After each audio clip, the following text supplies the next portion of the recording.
साथियों, एक बार फिर से आपका स्वागत है मोनू स्टडी स्टूडियो में। आज हम पढ़ने जा रहे हैं रेशियो एंड प्रपोर्शन के बारे में, अनुपात एंड समान अनुपात के बारे में। इसका पहला पार्ट है, ठीक है।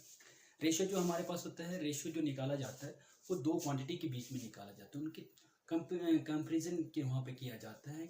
लेकिन वो क्वांटिटी जो होती है एक समान क्वांटिटी होनी चाहिए, ठीक है। समान क्वांटिटी जो होंगी उनके बीच का अनुपात हम हमेशा निकाल सकते हैं। ये नहीं किसी की हाइट ली या किसी की एज निकाल लीजिए, तो उनके बिटवीन में रेशियो नहीं निकाला जाता है, ठीक है। तो रेशियो जो हमारे पास होता है इसको हम क्या बोलते हैं, हिंदी में अनुपात बोलते हैं, ठीक है। कि अनुपात एक प्रकार के हमारे पास एक प्रकार की दो राशियों मात्राओं के बीच की तुलनात्मकता संबंध को ही हम क्या कहते हैं, अनुपात कहते हैं, रेशियो कहते हैं।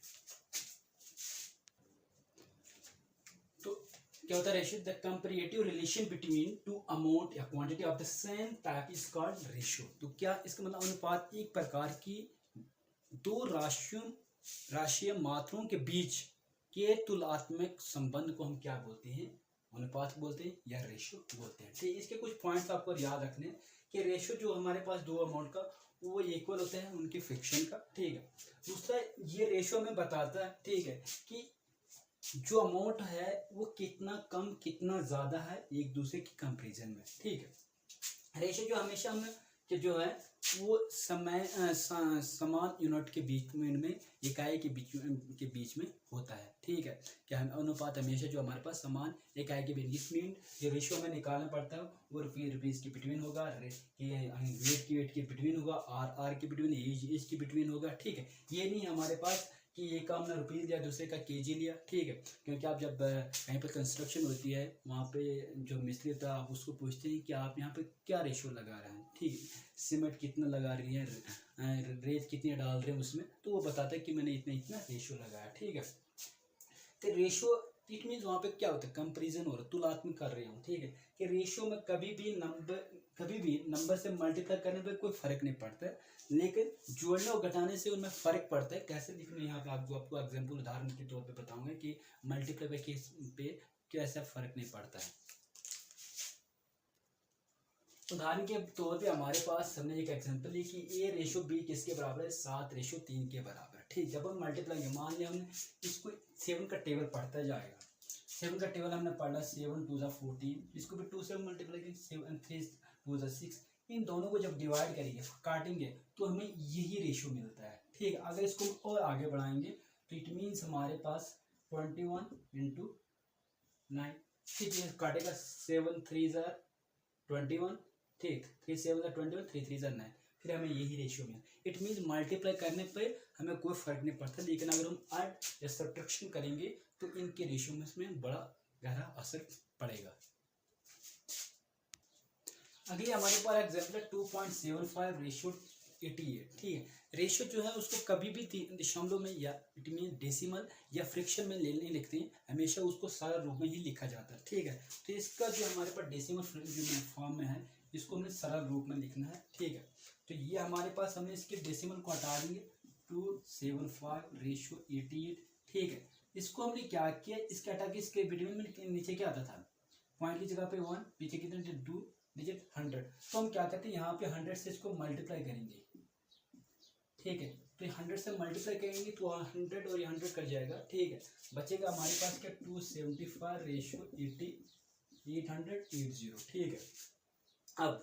अब हमारे पास इसको हमें काटना है, 55 275 और 50 16 हमारे पास 880 आता है, ठीक है। तो हमारे पास इनका रेशियो क्या आ गया, 5:16, ठीक। दूसरा ये बता रहे कि हमारे रेशियो को कभी भी फ्रिक्शन में नहीं लिखते, ठीक है। हालांकि हमारे उस फॉर्म में होता है लेकिन लिख सकते हैं, लेकिन इसको सरल रूप में हमें लिखना पड़ता है, 9/5 रेशियो 2/7, ठीक है। इसका जो आप सॉल्व करना पड़ेगा तो हमें सिंपल फॉर्म में लाना पड़ता है। इसको इसके साथ मल्टीप्लाई कीजिए, क्रॉस मल्टीप्लाई 5 × 2 के साथ 9 × 7 दैट इज 63 एंड 5 2 10, ठीक है।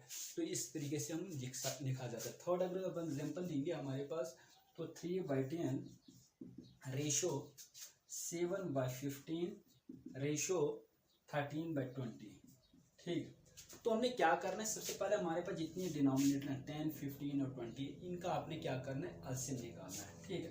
क्या करना, एलसीएम ऑफ 10 15 एंड 20 का आपने एलसीएम जो डिनोमिनेटर में पड़े हुए हैं, ठीक है, इनका आप एलसीएम निकालें।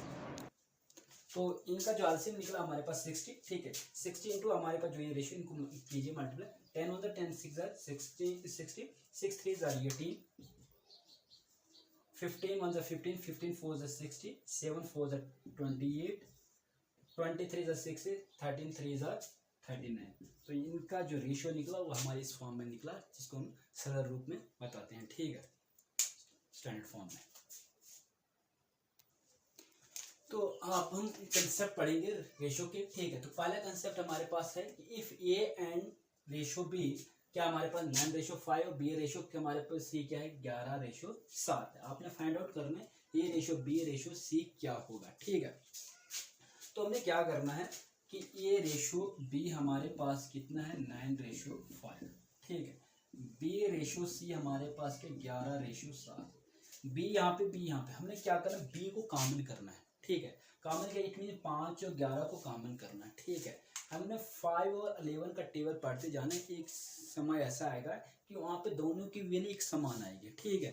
तो वो वैल्यू हमें क्या करना, हमने क्या करना कि 5 को हम 11 के साथ मल्टीप्लाई करेंगे, ठीक है, और 11 को हम 5 के साथ मल्टीप्लाई करें, तो वहाँ पे जाके इनकी वैल्यू क्या आएगी, बराबर आएगी, ठीक है। तो 11 9 जार 99, तो इट मीन्स हमने वही करना है कि 11 5 जार 55, इनका रेशियो निकल के आएगा, ठीक है, और 7 5 जार 35, ठीक है। ये हमारे पास आता है ये रेशियो बी रेशियो सी के बराबर आता है। तो कंसेप्ट नंबर पहला कंसेप्ट में हमें क्या करना है, जो वैल्यू हमारे पास थी उनको कॉमन करना है, उनमें से एक वैल्यू को। कंसेप्ट नंबर हमारे पास दूसरा है कि if A ratio B 9:5, B ratio C क्या 11:7, then A ratio B ratio क्या है, ठीक है। तो आपने क्या A ratio B ratio C आपने लिखना है। ए रेशियो बी हमारे 9:5, बी रेशियो हमारे 11:7। इसको हम फिलिंग मेथड बोलते हैं। कंसेप्ट नंबर दूसरा क्या होता है, फिलिंग मेथड।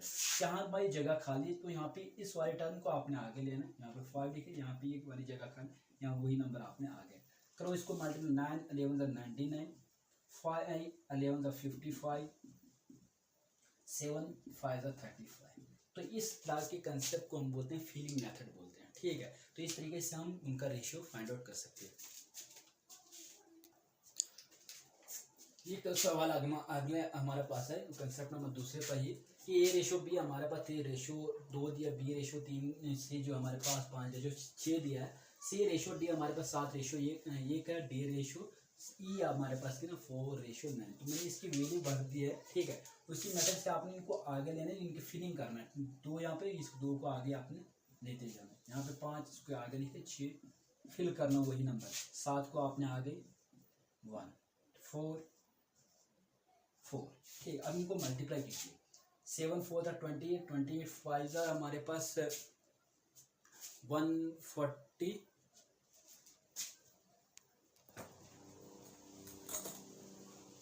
143 हमारे पास 420 आएगा, ठीक है। 7 4 28, 28 5 140, 142 हमारे पास कितना आएगा 280। ये हमारे पास 28 28 6 हमारे पास 168, 162 हमारे पास 136। ये हमारे पास कितना आएगा 48। ये हमारे पास कितना आएगा 9 6 54 54 2 108, ठीक। इनको 4 से डिवाइड कीजिए, इस पूरे को 4 से डिवाइड कीजिए। 4 से डिवाइड करेंगे तो हमारे पास यहाँ पे कितना आएगा 105 रेशो, यहाँ पे कितना आएगा हमारे पास 70, यहाँ पे इसको डिवाइड कीजिए, यहाँ पे कितना आएगा 84, यहाँ पे इसको डिवाइड कीजिए 12, यहाँ पे इसको डिवाइड कीजिए, हमारे पास कितना आएगा 27। तो ये रेशो बी रेशो सी रेशो डी रेशो ये हमारे पास ये निकल के आई हुई है, ठीक है। इसको इस मेथड को हम बोलते हैं फिलिंग मेथड।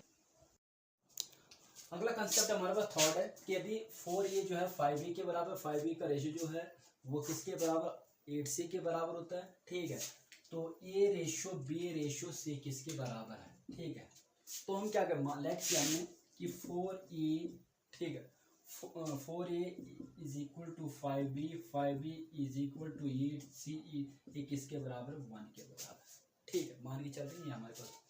तो ये रेशो b रेशो c हमारे पास क्या होगा, हम 1/4 रेशो 1/5 रेशो 1/8 के बराबर होगा। ठीक है, तो डिनोमिनेटर जितने इनके हमने क्या निकालना, एलसीएम 5, 4 और 8 का एलसीएम कितना आएगा हमारे पास 40 आएगा, ये हमारे एलसीएम आएगा। ठीक है, तो 40 इंटू 1/4 रेशो 1/5 रेशो 1/8। ठीक है, तो ये रेशो बी रेशो सी हमारे पास क्या, 4 1 जा 4, 4 10 जा 40, तो 10, 5 1 जा 5, 5 8 जा 10, 8 5 जा 40। तो ये रेशो बी रेशो सी किसका 10 रेशो 8 रेशो 5 के बराबर आता है। ठीक है, ये हमारा कंसेप्ट नंबर 3। अगला कंसेप्ट हमारे पास है कि 4a/5 is equal to 5b 12b/7 is equal to 9c/11, then ये रेशो बी रेशो सी क्या होगा। ठीक है, तो हमने क्या किया, सबसे पहले हमारे पास जो डिनोमिनेटर 4 12 और 9 इनका एलसीएम निकाला 36। ठीक है, तो 4 ये जो हमारा एलसीएम निकला हमने यहाँ पे लिखा। ठीक है, तो यहाँ पे सब जगह में हमने एलसीएम लिखा, 4 1 जा 4, 9 जा 36। ठीक है, 12 1 जा 12, 12 3 जा 36, 9 4 जा 36। तो यहाँ पे हमारे पास कट गया। ठीक है, ये कटने के बाद हमारे पास बचा क्या, सिर्फ ए बी और सी, इसका रेशो क्या 9 5 जा 45। ठीक, 7 3 जा 21 और 11 4 जा 44। ठीक है, तो यहाँ पे जो कंसेप्ट निकल के आता है कि ठीक वो ये है कि अगर आपके जो नंबर्स होंगे, आपके जो भी अंश हैं ए बी सी जो आपके पास नंबर हैं, ठीक है, तो उनका गुणा के जो आपके पास मिनट में जो एलसीएम आपके पास आके आता है। ठीक है, तो जो हर मीन्स क्या होता है, जो डिनोमिनेटर में जो नंबर होगा, ठीक है, वो जो भी नंबर लिखा होगा वही ए बी का रेशियो होगा। ये कंसेप्ट यहाँ पे निकल के आता है। ठीक है, तो इनका जो रेशियो आया वो आपके पास ये निकल के आता है। अगला कंसेप्ट हमारे पास है कि if A ratio B plus C किसके बराबर 3 ratio 7, B ratio C plus C किसके बराबर 4 रेशियो 11, तब C ratio A plus B क्या होगा। ठीक है, ये हमें फाइंड आउट करना है। ये बाई बी प्लस सी का रेशियो कितना है 3/c होगा। ठीक है, बी बटा सी प्लस ए किसके बराबर 4/11। ठीक है, तो यहाँ से हम क्या करें, 7 और 3 कितना हो गए 10, टोटल हमारे पास कितना हो गया 10। यहाँ पे b प्लस सी कितने 11 4 कितने हो गए 15। इन दोनों का एलसीएम निकाल दीजिए, कितना आ गया 30। तो 30 इन दोनों का एलसीएम निकला 10 3 जा 30। ठीक है, 15 2 जा हमारे पास 30 होता है। ठीक है, तो 10 प्लस 3 कितना हो गया 30, 15 प्लस 2 कितना होगा 17। ये आपके c/a प्लस b का रेशियो निकल के आता है इसके बराबर। ठीक, तो ये हमारे पास कुछ कंसेप्ट थे। ठीक है, रेशियो के तो बेसिक कंसेप्ट थे। ठीक है, तो हमने ये किए। ठीक, तो आज हम इतना ही करेंगे। तो इस आगे कल इसका सेकंड पार्ट जो है हमारे पास न्यूमेरिकल पार्ट्स होंगे वो कल करेंगे। आज के लिए बराबर इतना ही। जय हिंद, अपना ख्याल रखें।